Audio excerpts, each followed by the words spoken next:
안녕하세요. 개인 사업하고 있는 30대 중반의 여자입니다. 제가 장사에 소질이 있는 줄은 생각도 못하고 살았어요. 파는 것보다 사는 걸 좋아하는 사람이었거든요. 갖고 싶은 물건이 생기면 돈 얼마라도 아껴보고자 인터넷에서 하루 종일 가격 비교해가며 단돈 100원이라도 저렴하게 파는 곳 찾아서 물건을 사고 그랬습니다. 그러다가 나중에는 도매 사이트도 기웃거리게 되었고, 그 덕에 필요 없이 물건을 몇 개나 사야 하는 상황이 생기긴 했는데, 인터넷에 마음 맞는 사람들 모아 공동구매도 진행해보고, 이래저래 조금 더 싸게 물건을 구할 방법을 찾아 헤매던 게 수익으로 이어질 수 있다는 사실을 알게 되니 문득 이런 생각이 들더라고요. 아예 제가 물건을 팔아보는 게 어떻겠나 하는 생각이요. 그렇게 100원, 1000원 아껴보겠다던 마음이 이왕 이렇게 된 거 돈 벌면서 쇼핑도 같이 해보자는 생각으로 바뀌게 되면서 회사 다니면서 부업 형식으로 인터넷 판매업을 시작하게 되었어요. 처음에는 제가 필요로 하던 물건들 위주로 장사를 시작했고 소소하게 용돈 정도 버는 느낌의 수입을 올리게 되었습니다. 그러다가 저희 어머니 생신을 맞아 준비했던 파티용품이 어버이날 기간과 겹쳐서 대박을 쳤어요. 그 물건 하나로만 거의 제 2달치 월급에 육박하는 돈을 벌게 되었습니다. 그리고 그때 제가 다른 사람들보다 물건을 고르는 눈이 탁월하다는 확신을 갖게 되었고 그때부터 부업의 비중을 늘려갔죠. 자는 시간 쪼개서 본격적으로 장사를 하니 부업으로 얻는 수입이 본업을 뛰어넘는 순간이 오게 되었습니다. 그렇게 2달 정도 고민을 하다가 회사를 그만두고 내 사업을 한번 키워보자 결심을 하게 되었죠. 회사에서 단기 아르바이트식으로 사람을 뽑아서 쓰고 있었는데 그중에 정말 똘똘한 친구 한 명을 꼬셔 직원으로 채용해 본격적으로 사업을 확장하기 시작했고 지금은 직원 2명을 두고 쓸 만큼 규모가 커지게 되었습니다. 지금은 사업이 어느 정도 자리 잡아서 이것저것 다 제하고 제 손에 한 달에 평균적으로 300만 원 정도 들어와요. 회사 다닐 때 월급하고 비교하면 거의 비슷한 수준에 회사에서 해주는 복지라든지 4대 보험 같은 거 생각하면 덜 번다고 봐도 무방한 액수긴 합니다. 마음 먹고 돈만 보겠다 하면 직원 1명 줄이고 제가 직접 발로 뛰면 되긴 하는데 돈보다 몸 편한 게 좋다 싶어서 그냥 이대로 하고 있고요. 멀쩡하게 회사 생활하면서 억대 연봉 받는 사람들이 요즘 엄청 많다지만 저는 이만큼 버는 것도 감지덕지라 생각하고 제 인생 즐기면서 행복하게 살고 있습니다. 제 자랑하려고 한 건 아닌데 쓰다 보니 사족이 조금 길었네요. 아무튼 그렇게 삶이 안정되고 나서 저도 결혼이라는 걸 하게 되었습니다. 남편은 제가 회사 다니던 시절부터 만나던 사람이었는데 안정적인 회사를 그만두고 망할지도 모르는 장사를 하느냐며 모두가 심지어 저희 부모님마저도 뼈 빠지게 공부시켜서 서울에 있는 대학 보내고 서울에 취직도 시켜줬더니 힘들게 들어간 직장을 왜 그만두냐며 반대를 할 때 저를 응원해준 유일한 사람이었습니다. 회사 그만두고 본격적으로 장사를 시작했을 때 처음 몇 달은 계속해서 마이너스가 났는데 그때도 너 그럴 줄 알았다고 당장 회사 찾아가서 다시 받아달라 싹싹 빌라며 가족들마저 저한테 잔소리를 해댈 때 유일하게 남편만이 처음에는 다 그런 거라며 저를 믿어준 사람이었죠. 그때 고마운 마음이 너무 커서 결혼까지 결심하게 되었지요. 그런데 언제나 제 편이 되어줄 것만 같았던 남편이 결혼하고 나니 이렇게 돌변하게 될 줄은 생각도 못했습니다. 남편 아래로 여동생이 1명 있어요. 남편이나 저나 본가는 지방에 있다 보니 한참 결혼 준비할 때도 얼굴 한번 본 게 다였어요. 신우는 시부모님 밑에서 살고 있었다 보니 결혼하고 나서도 한동안은 얼굴 보고 지낼 일도 없었고 남편 또한 신우에 대해서 그렇다 할 이야기를 한 적이 없어서 오히려 한가족이지만 이웃보다 멀게만 느껴지는 그런 신우였습니다. 남편한테 그토록 소중한 사람일 줄은 여태껏 생각도 못하고 살았어요. 저희 결혼 생활하고 1년 지나서 제 남동생이 저희 집에서 잠깐 머물렀던 적이 있었습니다. 동생 또한 저처럼 서울에서 학교를 졸업했고 취직은 저희 본가에 있는 회사로 해서 떨어져 살고 있었거든요. 동생이 그쪽에서 직장 생활하면서 서울이 아니면 답이 없겠다는 생각을 했고 그렇게 이직 준비를 하다 결국 원하던 바를 이루게 되었어요. 그쪽에서 회사 생활하면서 벌어놓은 돈이 있다 보니 그 돈을 가지고 서울에서 지낼 곳을 찾고 있었는데 모처럼 싸게 구했다고 생각했던 집이 전세 사기에 연루되어 있는 집이라는 걸 다행히 계약 직전에 알게 되었습니다. 덕분에 당장 지낼 곳이 없어서 난감해하던 중 남편이 한 가족인데 돕는 게 당연한 거 아니겠냐며 흔쾌히 제 동생이 새로 지낼 곳을 찾을 때까지 저희 집에 머물게 해줬지요. 그렇게 동생이 저희 집에서 3개월 정도 더 지내다가 이사를 나가게 되었고요. 내 가족도 자기 가족처럼 따뜻하게 대해주는 그런 사람, 내 결정에 존중해주고 언제나 나를 응원해주는 사람. 남편에게는 늘 고마운 마음뿐이었습니다. 그리고 이듬해에 신우 또한 서울에 올라오고 싶다는 뜻을 내비쳐왔는데 남편이 제 동생에게 해줬던 게 있다 보니 저 역시 신우한테 당장 지낼 곳이 없으면 우리 집에서 지내도 된다는 말을 건네줬지요. 문제는 신우는 제 동생처럼 직장을 미리 구해놓고 상경한 게 아니었다는 데 있었습니다. 그냥 무작정 서울에 올라왔던 거예요. 제 동생이 저희 집에서 3개월을 머물렀는데 직장도 따로 안 알아보고 그렇게 반년을 저희 집에서 죽치고 있는 신우를 보니 이러다 평생 같이 살게 되는 건 아닌가 심히 걱정이 되더라고요. 그렇다고 제가 신우한테 직장을 알아보라고 한마디 하는 게 너무 오지랖 부리는 건가 싶기도 해서 아무 말도 못하고 그렇게 전전긍긍하고 있던 때였습니다. 남편이 주간 야간 비번 이렇게 3교대 근무를 하는 일을 하고 있어요. 남편이 비번인 날에 퇴근해서 집에 오면 항상 집에는 아무도 없었습니다. 둘이 그렇게 놀러 다녔거든요. 신우가 저희 집에 온 지 얼마 안 되었을 때는 동생 서울 구경 시켜주고 싶어서 그러는 거구나 하고 생각했고 그래서 따로 아무 말도 안 했는데 맨날 비번인 날에 저렇게 둘이 놀러 다니고만 있으니까 제가 속이 다 답답하더라고요. 결국 참다 못한 제가 남편한테 아가씨 저렇게 둬도 괜찮은 거냐고. 놀러 다니는 것도 좋지만 몇 년 지나면 아가씨도 30인데 한 살이라도 어릴 때 직장을 구하는 게 유리하지 않겠냐 한마디 했죠. 언제나 제 편이 되어주던 남편이 그때 처음으로 저한테 불같이 화를 냈습니다. 지금 내 동생이 지 앞가림 못하고 있다는 말이 하고 싶은 거냐고. 제가 하지도 않은 말을 짓거리면서 혼자 열을 내는 꼴을 보니 자기도 알게 모르게 찔리는 게 있나 보구나 싶었죠.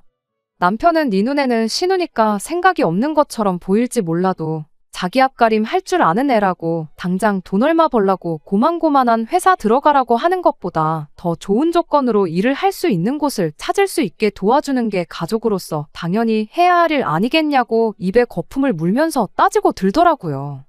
그냥 걱정돼서 그러는 거라고 어떻게 무말을 하기는 했지만 남편이 처음 저에게 화를 낸 이유가 신우 때문이라는 게 계속해서 신경이 쓰이긴 했습니다. 그렇게 몇 달이 더 지나서였어요. 신우는 여전히 집에서 놀고 먹는 게 일이었습니다. 차라리 저희 일하는 동안 집안일이라도 도와줬으면 기특하기라도 했었을 텐데 집안일을 돕기는커녕 집을 어질러 놓는 게 일이었으니 아무리 남편이 제 동생한테 해준 게 있고 저한테 고마운 사람이라고 할지라도 저도 점점 인내심의 한계가 찾아오기 시작했지요. 부부싸움을 각오하고 남편하고 몇 번이나 신우에 대해서 이야기를 했어요. 남편도 듣다 못해 짜증이 난 건지 알겠다고 한 달 내로 동생 취직시킬 테니 두고 보라는 식으로 나왔지요. 동생이 취직에 성공하면 내 동생 무시했던 거 자기들 둘 앞에 사과하라고 으름장까지 놓으면서요. 신우가 진짜 한 달 내로 멀쩡한 일자리 구해서 일을 시작하면 내가 진짜 무릎이라도 꿇어서 사과하겠다고 저도 맞불을 놓았습니다. 그 정도까지 하지 않으면 작심삼일이라고 며칠 안 지나서 흐지부지 될 수도 있겠다 싶어서 강하게 나갔던 거죠. 그리고 그렇게 한 달 반이 더 지났어요. 역시나 제 예상대로 한 달 반이 지났는데도 신우는 여전히 전업백수로서 저희 집을 지키는 일을 하고 있었죠. 약속한 시간이 한참 지났음에도 남편이 신우에 대한 이야기를 꺼내지 않고 있는 꼴을 보니 또 제가 언급하지 않으면 이대로 시간만 흐르겠거니 싶어서 아가씨 취직은 언제 되는 거냐고 또 한마디 꺼냈습니다. 그랬더니 남편이 그제서야 한다는 소리가 저보고 너무하다는 말을 꺼내더군요. 너는 네 사업하는 사장이면서 다른 사람도 아니고 가족이 일자리 못 구하고 있으면 데려다 쓸 생각을 해야 하는 게 맞는 거 아니냐면서요. 직원 2명 쓰고 내가 버는 돈이 한 달에 300이라고 사람 1명 더 쓰면 월급이 더 나가야 되고 그렇게 되면 나는 한 달에 100만 원도 못 번다는 건데 아무리 가족이 좋다지만 내가 내 손해까지 보면서 신우 월급을 주는 게 맞냐고 따졌습니다.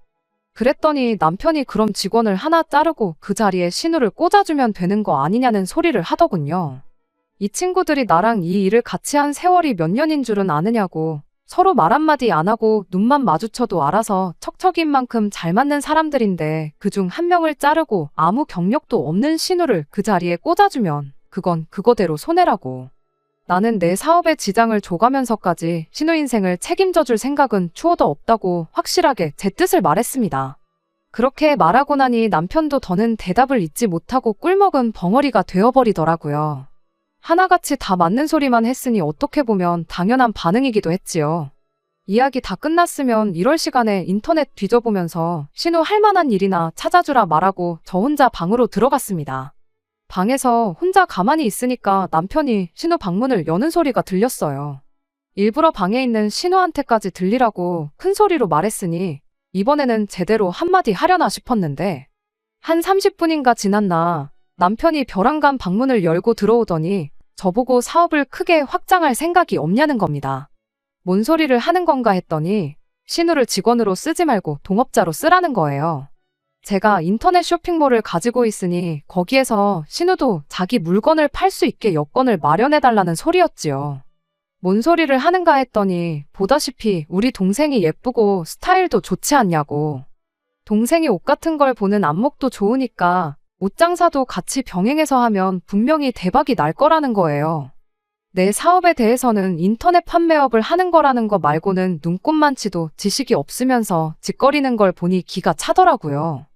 제가 주로 판매하는 게 파티용품이고 간간히 생활용품이나 인테리어 소품 같은 걸 추가적으로 팔고 있거든요.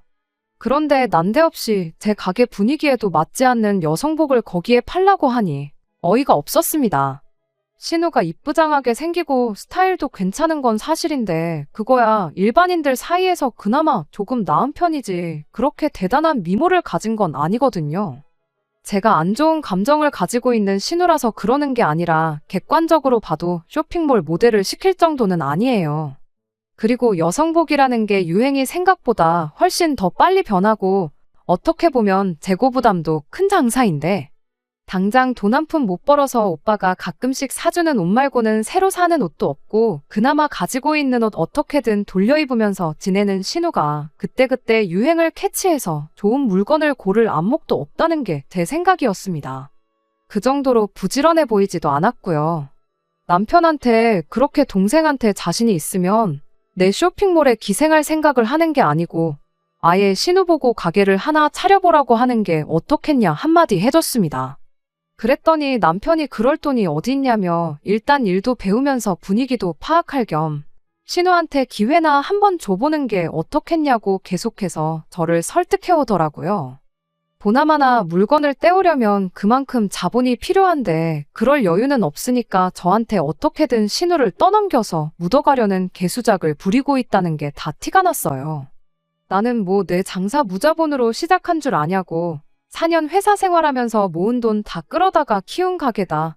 신우한테 정말 열정이 있다면 당장 편의점 아르바이트라도 구해서 자본부터 모으게 시키는 편이 낫지 않겠냐고 한마디 해주고 나는 신우 인생에 그 무엇도 책임져 줄 생각이 없으니 이 이야기는 그만하라고 딱 잘라서 대답을 했어요. 결국 남편과는 대판 싸우게 되었습니다.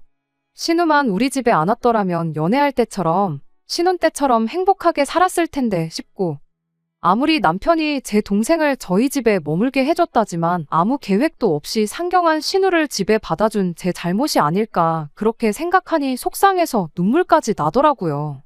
그런데 언제까지 우리 집에서 지내겠나 싶었던 신우가 그로부터 며칠 지나지 않아서 PC방 야간 알바 자리를 구했다며 밤만 되면 일을 하러 나가기 시작했어요. 아무리 생각 없는 신우라도 멀쩡한 오빠네가 자기 때문에 박터지게 싸우는 꼴을 보니 반성을 했나 싶었고 기특하기까지 했습니다. 왜 100번 못하는 사람이 어쩌다 한 번 잘하면 되게 감동적일 때가 있잖아요. 저한테 신우가 딱 그랬어요. 그렇게 꼴 보기가 싫었는데 그래도 정신 차리고 아르바이트나마 일을 시작하니 그동안 제가 너무했나 싶기도 해서 조금이나마 더 챙겨주게 되더라고요.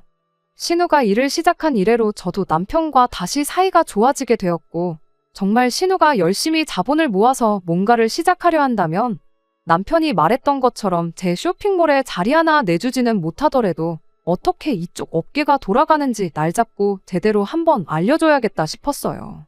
야간 알바를 하다 보니 저 출근할 때도 집에 없을 때가 부지기수였는데 점심이나마 든든하게 챙겨 먹으라고 국이며 찌개도 끓여놓고 냉장고에 반찬이 부실하다 싶으면 급하게 반찬 가게에 가서 채워놓는 한이 있더라도 냉장고를 비워놓은 적이 한 번도 없었습니다. 그런데 뭔가 조금 그동안에는 눈치를 못 채고 있었는데 제 상식선에서는 이해하기 힘든 모습들이 언젠가부터 눈에 들어오기 시작했습니다.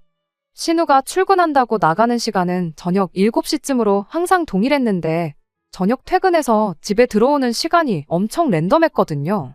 제가 아침 7시면 출근을 하는데 보통은 신우가 그때까지 집에 돌아오지 않고 있었거든요. 일터까지 오며 가며 하는 시간이 있다고 쳐도 PC방 아르바이트를 무슨 집에서 2~3시간 거리에 있는 곳에 구하지는 않았을 텐데 일하는 시간이 길어도 너무 긴 게 아닌가 싶었어요. 저도 직원을 쓰는 사장 입장이다 보니 주 40시간 넘기는 게 그렇게 부담스러운데 심지어 신우는 밤샘 근무를 하는 야간 알바인데 하루에 12시간씩 주 5일 6일을 일을 하는 게 의아하더라고요. 그리고 언젠가부터 신우가 핸드폰도 최신 기종으로 바꾸고 옷도 비싼 걸 어디서 그렇게 사다 달라고 하는데 PC방 야간 아르바이트가 그렇게 돈을 많이 버는 직장이 아니라는 건 이미 상식선에서 알고 있는 내용이었고요. 한 번은 제가 출근하다가 웬일로 일찍 퇴근하는 신우를 마주친 적이 있었습니다. 멀리서 터덜터덜 걸어오는 걸 보니 그래도 밤새 일하는 게 피곤하긴 한가 보구나 안쓰러운 기분도 들었습니다. 신우 쪽으로 다가가서 이제 퇴근하냐고 말 한마디 걸었는데 신우가 눈이 아주 반쯤 풀려서는 그렇다고 대답을 하더라고요. 그런데 입에서 약하게나마 술 냄새가 나는 걸 느꼈어요. 얼른 들어가 쉬라 말하고 저는 출근하면서 혼자 곰곰이 생각에 잠겼죠. 이상해도 너무 이상하다 싶었거든요.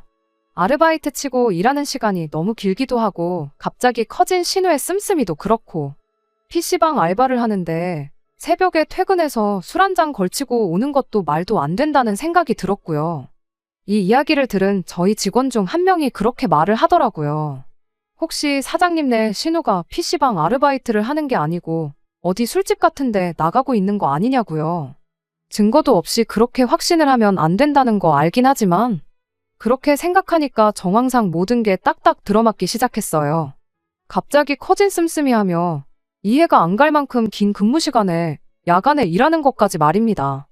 물론 심증뿐이긴 했지만 그렇게 생각하니 정말 오만 가지 생각이 다 들더라고요.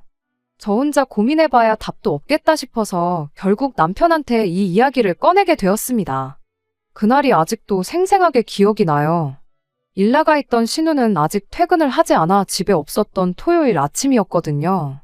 정말 걱정돼서 신우 집에 오거든 신우까지 같이 해서 셋이 허심탄회하게 한번 이야기를 해보고 만에 하나 사실이라면 그만두게 설득이라도 해볼까 해서 꺼낸 말이었는데 남편은 제 말을 듣자마자 그동안 싸웠던 건 애교에 불과할 정도로 성질을 부리면서 화를 내기 시작했어요.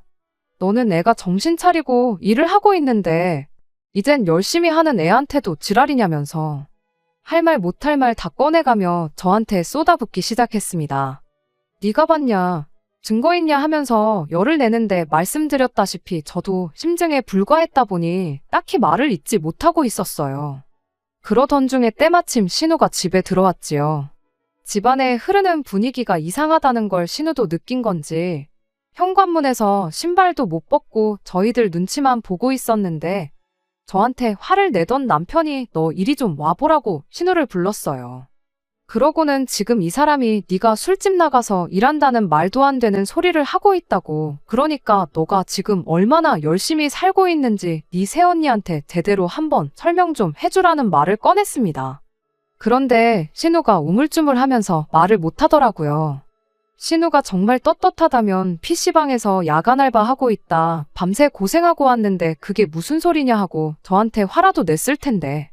뭐 하나 시원하게 대답도 못하고 나중에 가서는 혼자 울먹거리기 시작했어요. 그러더니 자기는 피곤하니까 들어가 쉬겠다며 그 어떤 해명도 하지 않고 방으로 들어가 버렸습니다. 저는 그때 확신을 했죠. 꼭 술집이 아니더라도 신우가 뭔가 우리한테 말하기 힘든 그런 일을 하고 있다는 사실을요. 남편의 허탈한 표정을 보니 남편 또한 신우가 그런 일을 하고 있을 수도 있겠다는 생각이 들은 표정이었습니다. 그리고 그날 저녁 신우가 집을 나갔어요. 일어나자마자 짐을 싸기 시작하더니 이 집에서 더는 단 하루도 지내기 싫다면서 집을 나가겠다는 말을 꺼내더라고요. 남편이 나가긴 어딜 나가냐며 신우를 뜯어말렸고 저도 신우한테 어디 당장 지낼 곳이나 있냐고 그러지 말고 지금 무슨 상황인지 이야기 한번 해보자고 신우를 회유했지요. 신우는 저한테 어차피 언니는 내가 이 집에 지내는 거 싫어하지 않았냐고 1년 반 동안 속만 썩이는 애물단지가 나간다는데 언니한테는 잘된 일 아니냐며 더럽고 치사해서라도 내가 이 집에 다시 들어올 일은 없으니까 그러지 말라 한마디 소리를 지르더니 그 길로 현관문을 부서져라 닫아버리고는 집을 나가버렸습니다. 남편이 대번에 집 나가는 신우를 따라 나갔고 저는 아무것도 하지 못하고 그 상황을 그저 바라볼 수밖에 없었네요. 남편은 그날 집에 들어오지 않았어요. 다른 사람도 아니고 여동생 일인데 당연히 신우 지낼 곳을 확인하기 전까지는 집에 돌아올 수 없었겠지요. 다음 날인 일요일 저녁이 돼서야 집에 돌아왔는데 남편이 저한테 그런 차가운 표정을 지을 수 있는 사람인지 그날 처음 알았습니다. 아무리 제가 그러자고 했다지만 두어 달 정도 지낼 줄 알았던 신우를 1년 반 동안 생활비 한 번 받지 않고 지내게 해줬는데 신우 일자리 구하라고 했던 것도 신우 좋으라고 꺼낸 말이지 어디 저 좋으라고 했던 말이었겠나요. 말 맞다나 신우가 직장을 구한다고 한들 혼자 독립해 나갈 만큼 돈을 모으기 전까지는 저희 집에 계속 머물렀을 게 뻔한 사실이었는데 말입니다. 그런데 앞만 봐도 신우가 술집 나가 일하는 것 같아서 그렇게 돈 벌 바에 얼마든지 더 지내도 좋으니까 정상적인 일자리 구하라고 한마디 충고해 주려던 게 이렇게 큰 잘못인가 싶어서 저도 억울했어요. 그렇게 내 동생 집에서 내쫓아버리니까 속이 다 후련하냐고 따지는 남편한테 참다 못해 저도 한마디 했어요. 그럴 거면 이혼하자고요. 이혼해 줄 테니까 동생 다시 집으로 불러와서 나 말고 세상 가장 소중한 동생 품에 끼고 살라고 말이죠. 한참 열내던 남편도 이혼하자는 말을 들으니 정신이 퍼뜩 들었나 봐요. 그제서야 저한테 이게 이혼까지 할 일이냐며 동생 일이라 자기가 너무 흥분했다고 미안하다고 사과를 해오대요. 만약에 거기서도 이혼하자고 맞불을 놓았다면 진짜 이혼해야겠다 그런 생각을 하고 있었는데 막상 또 싹싹 빌면서까지 미안하다고 사과를 하고 있는 모습을 보니 저도 점점 마음이 누그러지기 시작했어요. 이내 평정심을 되찾고 남편과 다시 이야기를 나누기 시작했습니다.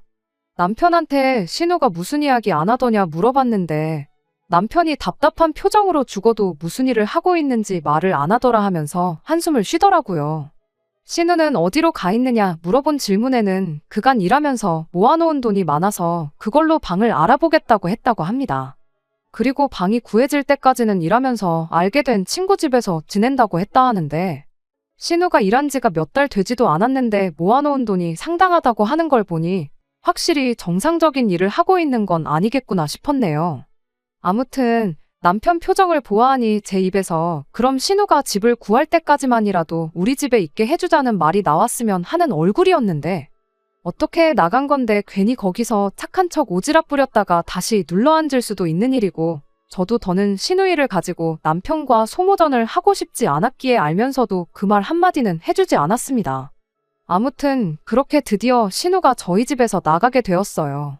장장 1년 4개월이라는 긴 시간이었습니다. 한 두어 달 있다 가겠거니 생각했던 것 치고는 너무 길었죠. 이 집에서 신우만 빠지면 다시 모든 게 원래대로 돌아올 줄 알았는데 그게 아니었어요.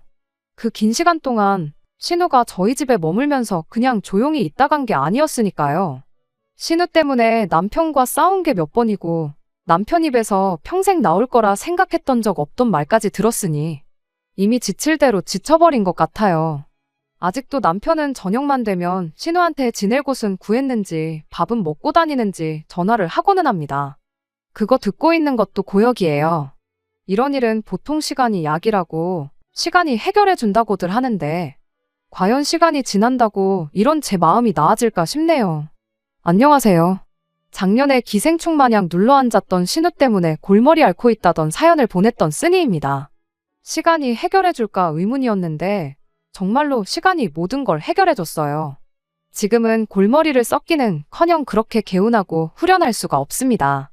신우가 그렇게 집을 나가고 나서 한 달 정도 뒤에 혼자서 살 집을 구하게 되었어요. 동생 걱정에 잠도 제대로 못 이루던 남편이 신우가 집을 구한 이래로 그렇게 뻔질나게 신우네를 드나들었죠.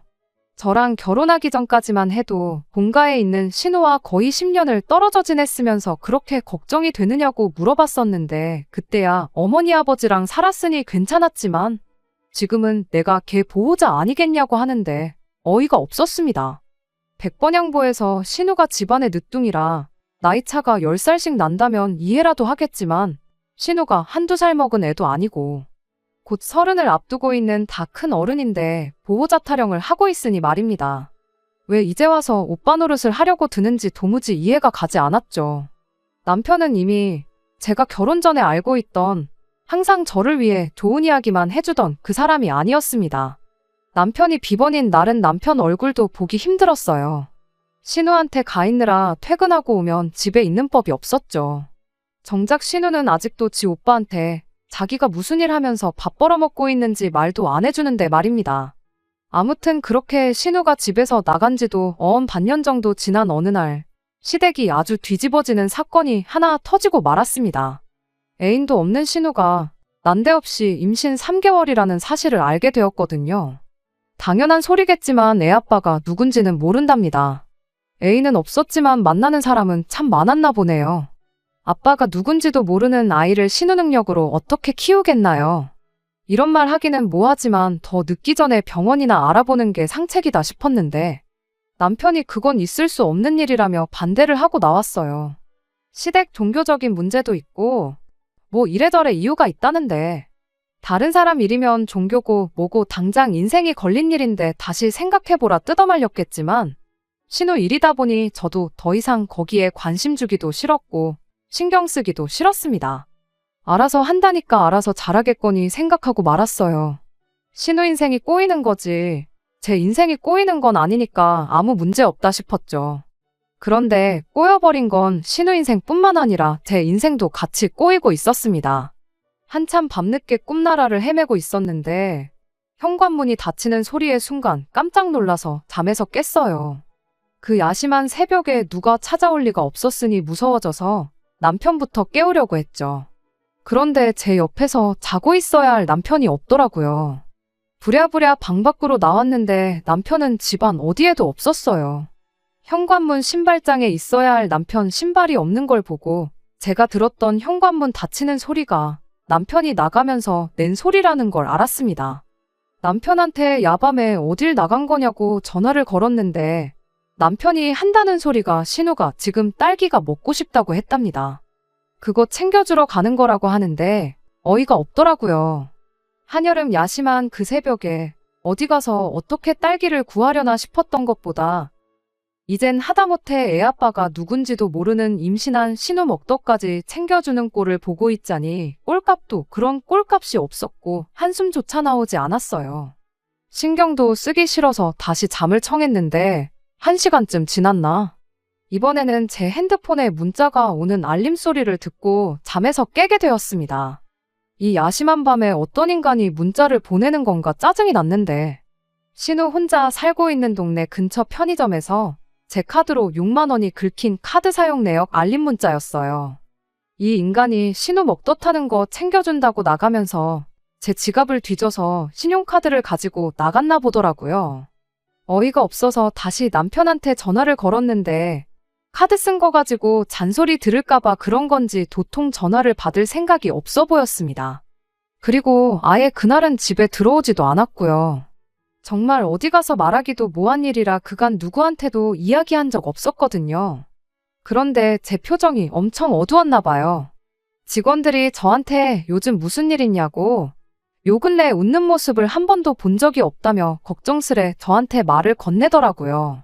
그리고 그때 처음으로 신우 집 나가고 나서 남편이 보이는 이상행동들에 대해서 처음 타인에게 털어놓게 되었습니다. 그런데 신우가 혹시 술집 나가는 거 아니냐고 물어봤던 그 직원이 이번엔 이런 말을 꺼내더군요. 혹시 신우분이 가진 아이가 사장님 남편분 아이인 건 아니냐고요. 그때는 직원한테 엄청 화를 냈어요. 무슨 말도 안 되는 소리를 하냐고. 남편 때문에 내가 스트레스 받고 있는 건 사실이지만 방금 그 이야기는 선 넘었다고 2번 다시 그딴 소리 하지 말라고 했죠. 직원도 자기가 말도 안 되는 소리를 했다며 죄송하다고 사과를 했는데 사실 저도 그 생각을 안 해본 건 아니거든요. 신우 인생을 그렇게 걱정해주는 사람인데 더 늦기 전에 병원부터 알아볼 생각을 안 하고 저러고 있나 싶기도 했고 그때 이런저런 생각하다가 남편이 저희 집에 있을 때부터 쉬는 날마다 항상 신우랑 놀러 다녔던 것부터 신우가 집 나가고 나서는 매일같이 신우 집에 뻔질나게 드나들던 거 그런 거 생각하니 혹시나 그런 건 아니겠지 생각했던 적이 있었어요. 그런데 이젠 꼭두새벽에 신우 먹덧하는 것까지 챙겨주러 나가는 꼴을 보니 정말 말도 안 되는 상상이었지만 머릿속에서 그 생각이 떠나질 않고 이대로 가다간 제가 신경쇠약에 걸리진 않을까 싶은 지경까지 이르게 되었습니다. 아무래도 안 되겠어서 이참에 아예 남편과 단판을 지어야겠다 생각했죠. 그리고 그날 퇴근하자마자 남편하고 이야기를 시작했죠. 남편한테 대놓고 신우 애아빠가 혹시 당신이냐 물어봤는데 남편이 무슨 미친 소리를 하고 있느냐고 개거품을 물기 시작했습니다. 아무리 신우가 싫어도 할 말이 있고 하면 안 되는 말이 있지 않냐고 제정신이냐고 따지고 들더라고요. 그런데 문득 이게 뭐라고 이걸 따지고 있는 제 꼴이 웃기지도 않는다는 생각이 들었어요. 그리고 그날 남편한테 이혼하자는 말을 다시 꺼내게 되었습니다. 남편은 또 이혼 이야기에 얼굴이 사색이 되어가지고는 동생 좀 챙겨줬다고 이혼까지 하는 건 말도 안 되지 않냐면서 그때 그날처럼 저한테 싹싹 빌기 시작했습니다. 그런데 그 모습을 보고도 그때처럼 쉽사리 제 마음이 풀리지 않는 걸 보니 이젠 진짜 이혼 말고는 답이 없겠다는 생각이 들더군요. 어차피 신우가 지금도 일을 하고 있는 건 아닐 테고 조만간 얼마 모아놓은 돈도 바닥을 보일 텐데 그때 신우 시부모님께 돌려보내고 앞으로 평생 신우를 안 보고 지낼 자신이 있느냐 물었더니 그 말에는 또 대답을 못하대요. 모르긴 몰라도 신우 돈 떨어지고 오갈 곳 없어지면 또 이 집으로 데려올 게 뻔하다 싶었고 그 꼴을 다시 볼 바에야 그냥 이혼하는 게 맞구나 하고 확신이 생겼습니다. 그렇게 남편하고는 이혼을 하게 되었어요. 남편은 끝까지 이혼만큼은 하지 말자고 매일같이 저한테 싹싹 빌었는데 소송까지 불사하겠다는 제 굳은 의지를 보고 인해 이혼 서류에 도장을 찍어줬습니다. 이제 와서 후회되는 건 그때 신우 집 나갔을 때 이혼 이야기를 꺼냈었을 때 그때 남편을 용서해주는 게 아니라 확실하게 갈라섰다면 적어도 이런 더러운 생각을 할 일도 없었을 테고 몇 달이나마 덜 스트레스 받았을 텐데 신우만 없으면 모든 게 해결될 거라 안일하게 생각했다는 데 있어요. 이혼하고 나면 당연히 남편이 신우네로 들어가던 새 집을 구해 신우랑 한 집에 같이 살던 할 줄 알았는데 막상 신우는 오빠가 애를 대신 키워줄 것도 아닌데 뭐하러 같이 살겠냐며 계약해놓은 집 남편한테 떠넘겨버리고 그 길로 홀랑시댁으로 내려가 버렸습니다. 그걸 보니 또 애아빠는 남편이 아니겠구나 싶기도 했네요. 뭐 이혼한 마당에 신우 애가 누구 애인지 이젠 중요하지도 않고 궁금하지도 않아요.